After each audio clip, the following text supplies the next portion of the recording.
Qu'est-ce qu'on a sur cette plaquette Hewlett Packard? Eh bien, je vous donne en mille le condensateur électrolytique. Bidouilleur, salut. J'ai ici un générateur de signal, un Rohde & Schwarz SME03, c'est le modèle, qui, cette semaine, je l'utilisais, qui soudainement a dégagé une odeur d'électronique chauffée. Il faisait environ 25 dans la pièce. On est en été. C'est une température qui est normale ici dans mon petit coin. Alors, bien qu'il fonctionnait toujours, générait le signal RF approprié, j'ai décidé de l'éteindre et de ne pas le rallumer. Ça sentait vraiment le chauffer, plaquette électronique surchauffée ou quelque chose du genre. Alors, je vais en faire tout simplement une vidéo de réparation. Je n'ai aucune idée de ce qu'il y a dedans, ni d'où vient cette odeur. Alors, on l'ouvre et on regarde.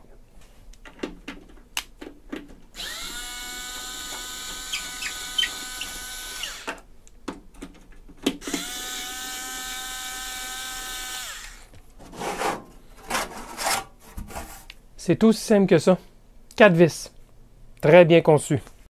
Alors, quand ça sent le chauffer, où est-ce qu'on regarde habituellement en premier?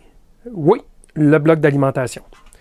Alors, dans cet appareil, d'abord, c'est très intéressant. Il y a des modules enfichables et chaque module aura une fonction particulière. Par exemple, génération de l'oscillateur local, génération du signal RF, générateur de modulation, contrôle CPU. Je vous les donne comme ça, là. Ce n'est pas vraiment la vraie assignation des modules. Mais c'est habituellement modulaire comme ça. Donc, lorsqu'il y a un problème associé, par exemple, à un microprocesseur, ben, on va sortir le module CPU, mais on va laisser les autres modules tranquilles. Il y en a des plus petits ici, des modules en arrière. Et au fond, je ne sais pas si c'est visible, il y a habituellement une carte mère qui est plein de connecteurs enfichables, c'est-à-dire des cartes pour enficher des modules. Regardez, on voit bien ici, il y a un connecteur et toutes ces cartes se connectent sur les connecteurs qui sont au fond, tout simplement. Alors c'est très modulaire, très bien construit, dans des boîtes scellées du côté RF, du côté radiofréquence, pour limiter des interférences électromagnétiques d'un module à l'autre.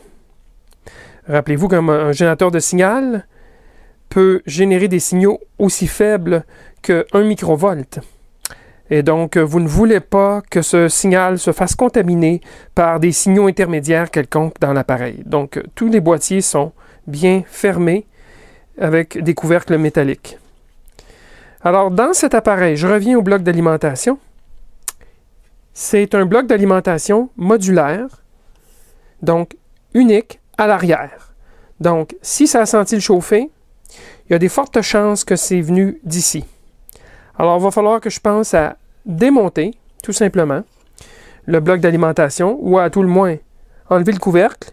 Mais de ce que je peux voir, de la façon que c'est assemblé, il semble bien que le bloc d'alimentation s'enlève de l'arrière directement. Oui, le bloc d'alimentation est séparé, semble bien séparé du reste. Donc, je vais pouvoir dévisser, ici, dévisser à l'arrière et retirer le bloc d'alimentation séparément. Alors, c'est assez clair qu'il y a 6 vis à enlever ici pour retirer le bloc d'alimentation, plus le seau de calibration. Alors, je m'exécute.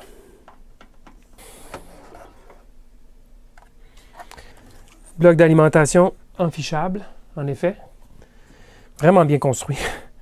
Tout est modulaire et facile à réparer. Ah, je vois ici la pile.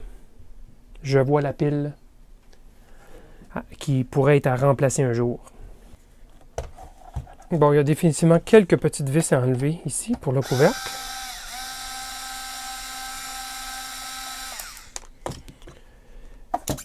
En passant, je travaille presque toujours avec un tournevis électrique. On devient gâté. Lorsqu'on a ça, on ne veut plus retourner au tournevis traditionnel. Alors, avoir la plaquette ici, avec un nom de compagnie différent. Il semble bien que Rohde & Schwarz est sous-contracté à un autre fabricant, le bloc d'alimentation. Ce qui fait bien du sens, compte tenu que leur spécialité, ce ne sont pas les blocs d'alimentation, mais bien la génération de signaux RF. C'est là qu'on va savoir pourquoi ça sentait mauvais. Peut-être qu'on ne trouvera rien. C'est toujours possible. Oh mon Dieu. On parle d'un instrument un bloc d'alimentation extrêmement compact. Ça va être difficile d'analyser tout ça. Il va falloir que j'ouvre l'œil.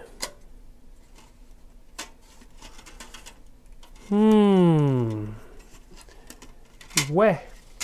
Regardez comme c'est modulaire. Il y a quand même quelques vis ici, sur le dessus, qui vont nous permettre fort probablement de retirer le couvercle et de voir un peu plus à l'intérieur.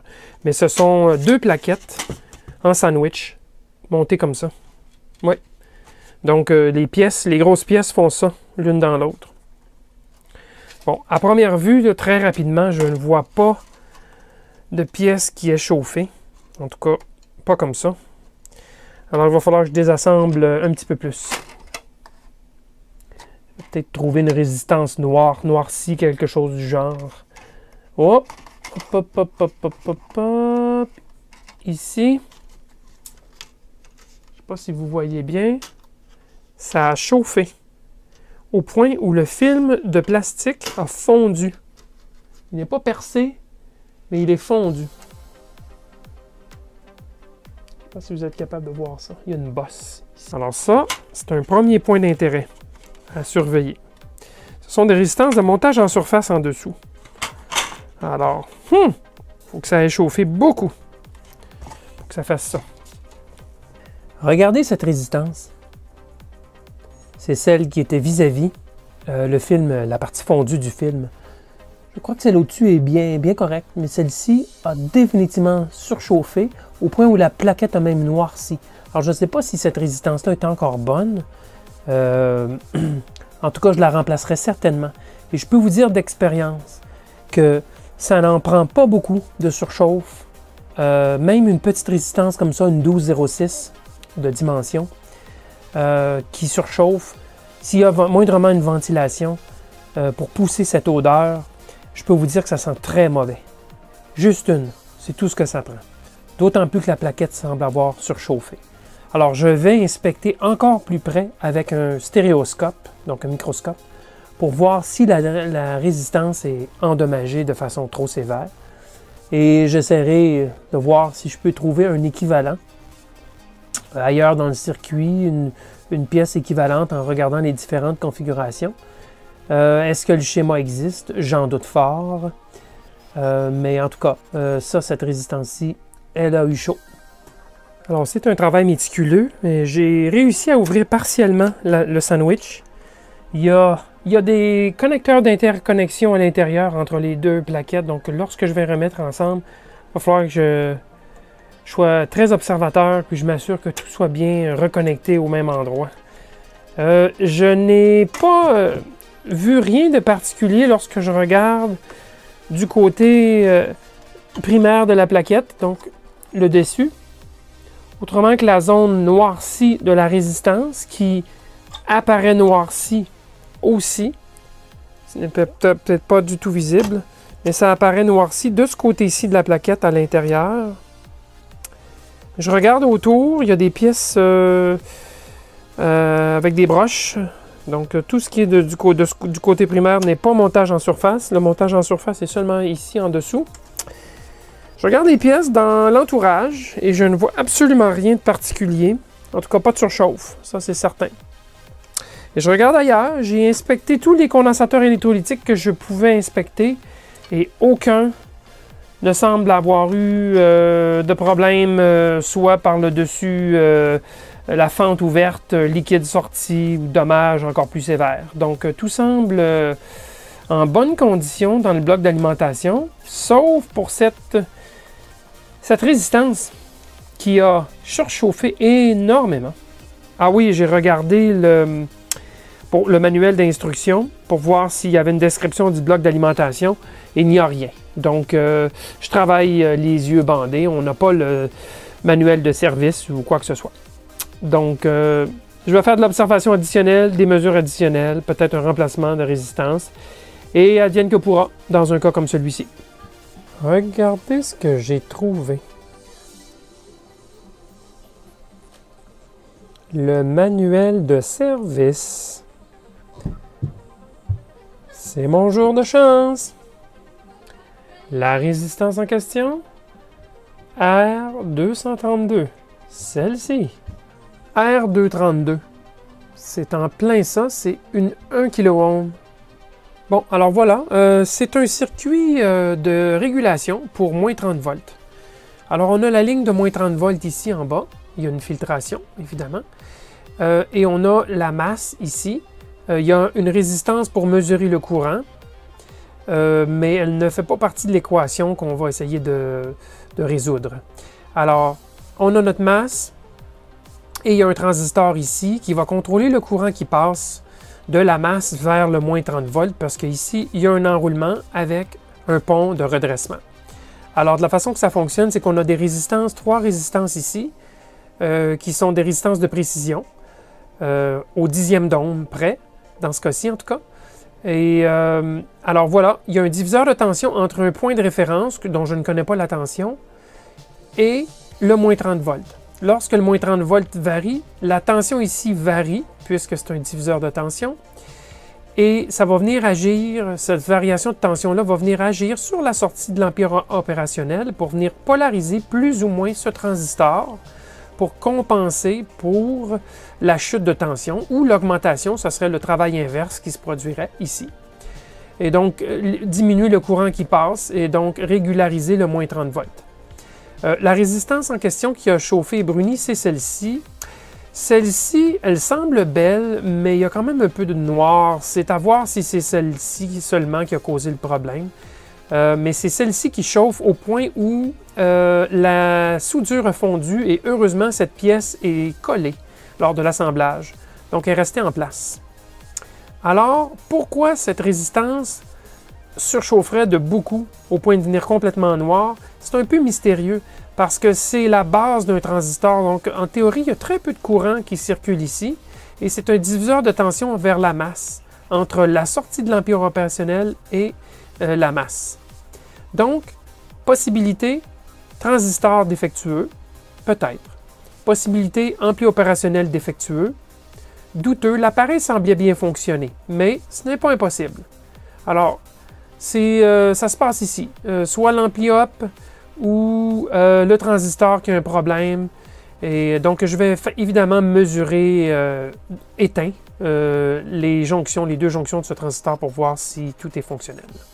Bon, alors j'ai reconnecté le bloc d'alimentation sans son couvercle. Rien ne touche, il n'y a pas de risque. Et à ma grande surprise, j'ai mesuré plus 12,6 volts et non pas moins 30. J'ai pourtant regardé la polarisation du condensateur et ça devrait être dans le négatif. Donc, il y a un sérieux problème du moins 30, il semble-t-il. Je vais devoir passer beaucoup plus de temps à essayer de comprendre pourquoi on obtient une tension positive plutôt que négative, en espérant que ça n'aura pas causé trop de dommages dans l'instrument de mesure. Mais je sais que lorsque je l'ai éteint, il y avait toujours la sortie telle que prévue, la sortie radiofréquence. Donc, je vais passer plus de temps à essayer de comprendre. Je vais peut-être enlever le transistor. Donc, c'est pas impossible qu'il y ait un problème de transistor. À ce moment-là, le moins 30 peut se retrouver être flottant, tout simplement. Alors, peut-être que le plus 12,6 n'est pas une tension solide non plus. Donc, il n'y a peut-être pas eu de dommage, donc pas de courant qui a passé. Si, en effet, ce transistor-là est complètement ouvert. Il ne semble pas y avoir de court-circuit sur le transistor en passant. Je n'ai pas vu de court-circuit. Mais est-ce qu'il est fonctionnel ou pas? C'est la grosse question. Il y a aussi l'ampli opérationnel, auquel il va falloir que je m'attarde. Je crois que je vais probablement être obligé d'ouvrir le sandwich en deux. Je voulais l'éviter parce qu'il y a beaucoup de fils très rigides qui interconnectent les deux plaquettes et puis je voulais éviter ça. Donc, je vous reviens avec une mise à jour.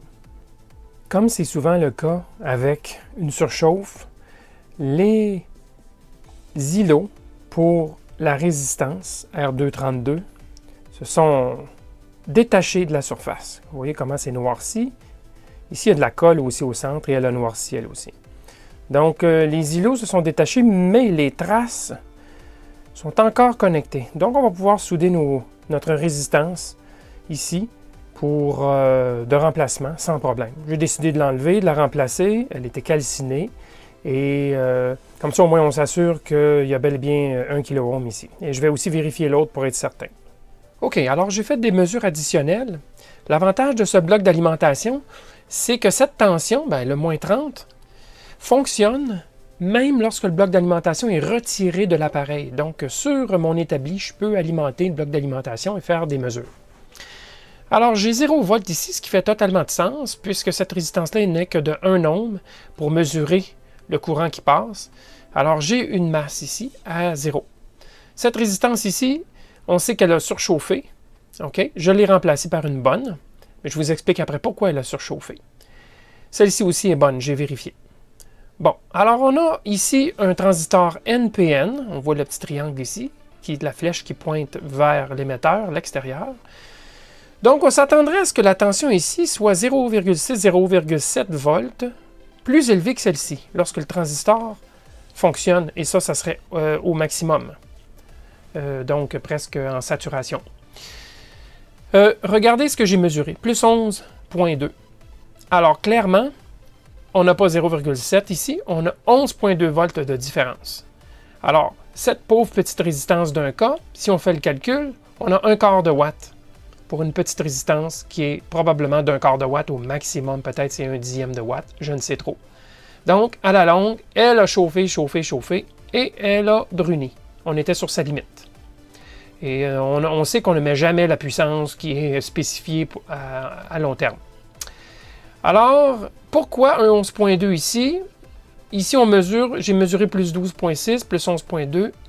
Alors, ici, là, remarquez là, que 11,2, jamais de la vie, ce petit ampli opérationnel pourrait pousser assez de courant pour amener ça à 11,2, compte tenu de la jonction ici de 0,7 volts. Jamais. Alors, on serait attendu quelque chose entre 0 et 0,7 volts ici, lorsque tout ce circuit fonctionne en équilibre pour maintenir la régulation à moins 30 volts, ce qui n'est pas le cas. 11,2, c'est clair qu'il y a quelque chose qui se passe ici. OK? Alors, ce transistor, douteux, très douteux. Alors, doutant que c'était ce transistor, et je l'ai enlevé du circuit. Et effectivement, la jonction ici est complètement sautée entre la base et l'émetteur. Il n'y a aucune jonction PN si on essaie de la mesurer. Donc, le problème, c'est ce transistor que je vais tenter de trouver un remplaçant. En passant, ce circuit, j'ai mesuré ici, si on met moins 30, ici on a un diviseur de tension, ces deux résistances s'additionnent, et on a une troisième résistance ici, et c'est un diviseur de tension entre le moins 30 et le plus 5,2 qui est une des deux références. Ce qui devrait nous amener, si on fait le calcul, plus 2,6. Et en passant, cette référence 3 ici, tiens, plus 2,6 aussi. C'est une référence qui vient de l'externe. Alors, avec une référence de plus 5,2 et plus 2,6, avec ce diviseur de tension, compte tenu de moins 30 ici, on obtiendrait plus 2,6. Je l'écris en bleu. C'est ce qu'on devrait obtenir. On obtient plus 5,7. C'est clair parce que la tension ici, au lieu d'être négative, elle est positive. Donc, en équilibre, on se serait attendu à ce que ça joue autour du plus 2,6 ici, en équilibre avec la référence. Alors, l'ampli opérationnel va travailler pour toujours amener ces deux points à la même tension. Alors ici, si on regarde le circuit, on va agir sur le point de la masse pour venir ajuster le moins 30. Ici, il y a un pont diode avec un transformateur. Donc, en agissant sur la masse plutôt que sur le moins 30, on peut faire une régulation. Ici, tout simplement en jouant avec la tension de polarisation sur ce transistor, on vient bouger le moins 30 en fonction du diviseur de tension pour remettre l'ampli opérationnel en équilibre à plus 2,6 sur les deux branches. Alors, c'est comme ça que ce circuit fonctionne pour maintenir la tension à moins 30. Alors, si ce transistor-là n'est plus là, l'ampli opérationnel, sa boucle est ouverte. Et qu'est-ce qu'il va faire? Il va aller à un de ces deux rails à une de ces deux alimentations. C'est exactement ce qu'il fait. Il doit amener ça tout près de plus 12, parce qu'on sait que l'alimentation de cet ampli opérationnel-là, N21, N21, c'est le même, il y en a un double dans le même boîtier, c'est plus 12,6 sur le côté positif. Alors, il est à côté sur le rail supérieur, et il ne peut rien faire pour faire la régulation. Alors, c'est comme ça que ça fonctionne. Pour ce qui est de la mesure de courant, il y a un circuit ici. Si le courant est trop élevé, le circuit ici envoie un signal et le bloc d'alimentation s'éteint, tout simplement. C'est comme ça que ça fonctionne pour la mesure de courant. Mais la mesure de courant n'est pas reliée au maintien, à la régulation, si vous voulez, de la tension à moins 30 volts. Alors voilà, il faut que je trouve un équivalent de ce transistor. Et il ressemble à ceci. Je ne sais pas si vous voyez bien, je vais vous le montrer dans un autre angle. Alors voici le coupable. C'est un BD139 et je vais tenter de trouver un équivalent. Peut-être qu'il n'y aura pas le même boîtier, mais en autant que je puisse le monter. C'est un transistor NPN dont la tension VCE maximale, donc du collecteur à l'émetteur, est de 80 volts. Donc, il faut trouver un transistor qui est capable de négocier avec, dans ce cas-ci, dans le moins 30. Alors, je vais essayer de tenter de trouver un transistor équivalent. Alors, j'ai soudé temporairement un transistor, celui-ci de format TO220.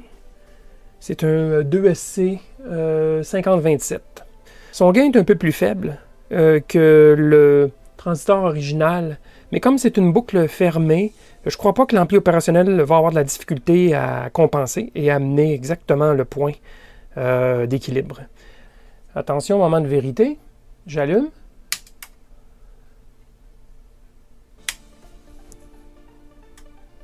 Non, il y a quelque chose de pas correct. On a vu, on s'attendait à voir le moins 30, mais on a vu une tension encore positive. Et le transistor est devenu tiède.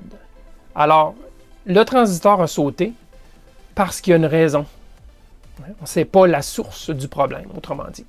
Alors, cette source de problème, il faut la trouver. Ah, c'est partie remise. On va finir par trouver ce qui ne va pas. OK, alors j'ai essayé des petites choses additionnelles. J'ai remplacé l'ampli up. J'ai remplacé la résistance ici. Et j'ai remplacé le transistor et le problème est toujours présent. J'obtiens environ plus 12,5 ici. Et il y a un énorme courant qui circule dans le transistor. Et donc, ce n'est pas normal.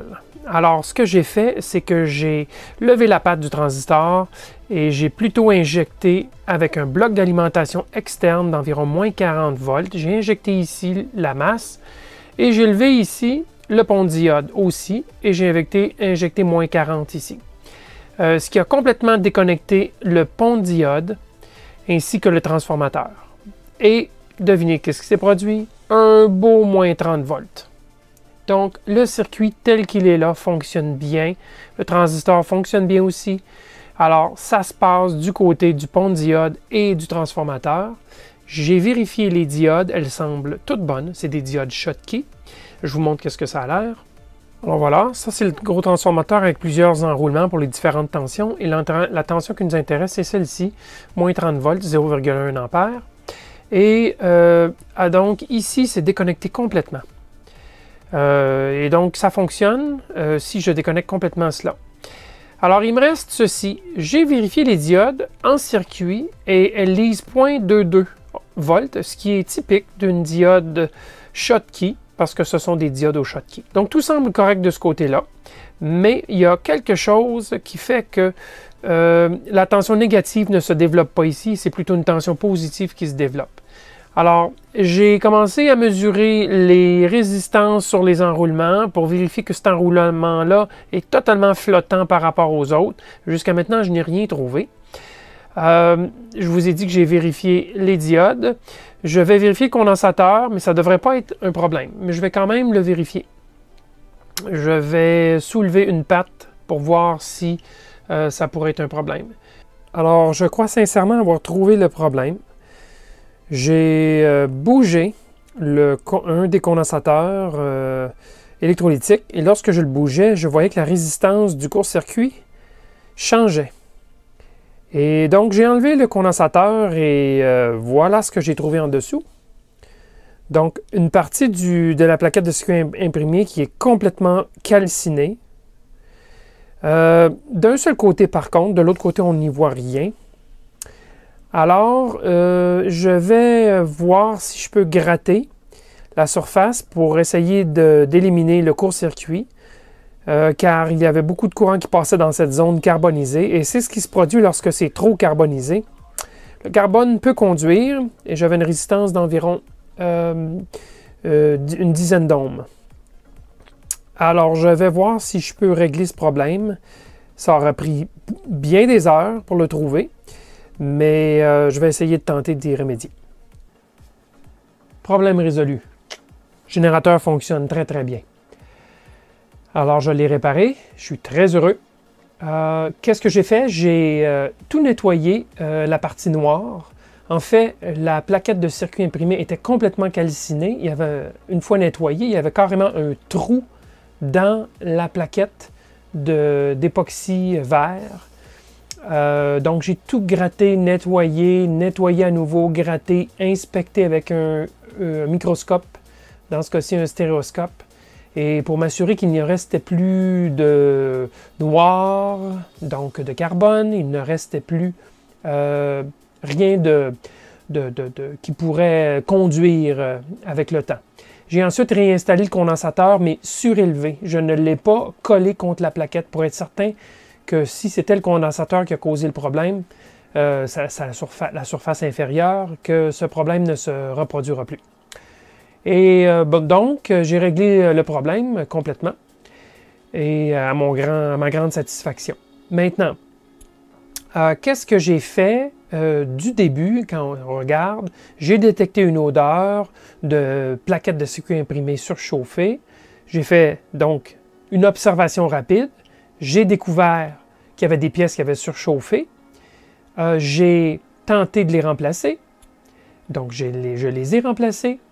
Mais j'avais l'impression que ce n'était pas la raison première du problème. Alors, je me suis mis à mesurer des tensions en allant rapidement, j'éteignais pour ne pas surchauffer les pièces qui avaient déjà été surchauffées beaucoup. Et j'ai trouvé qu'il y avait un court-circuit sur une des alimentations qui ne faisait aucun sens entre un enroulement d'un transformateur qui devrait normalement être flottant et une autre alimentation complètement séparée d'un autre transformateur dans le même bloc d'alimentation. Donc, j'ai avec un ohmmètre, mesuré en brassant les pièces, en tordant un peu la plaquette de circuit imprimé, et j'ai bien noté que lorsque je tordais la plaquette et lorsque je bougeais un condensateur en particulier, la résistance mesurée variait beaucoup. C'était la résistance du court-circuit, évidemment, du carbone, la plaquette s'est carbonisée, et comme une résistance au carbone, s'est mise à conduire. Alors, j'ai tout nettoyé, je me suis assuré que les pièces étaient remplacées, j'ai tout rassemblé, et j'ai procédé à l'essai et tout semble bien fonctionner. Et donc, on y va méthodiquement. J'ai trouvé le schéma électrique, ce qui m'a aidé beaucoup.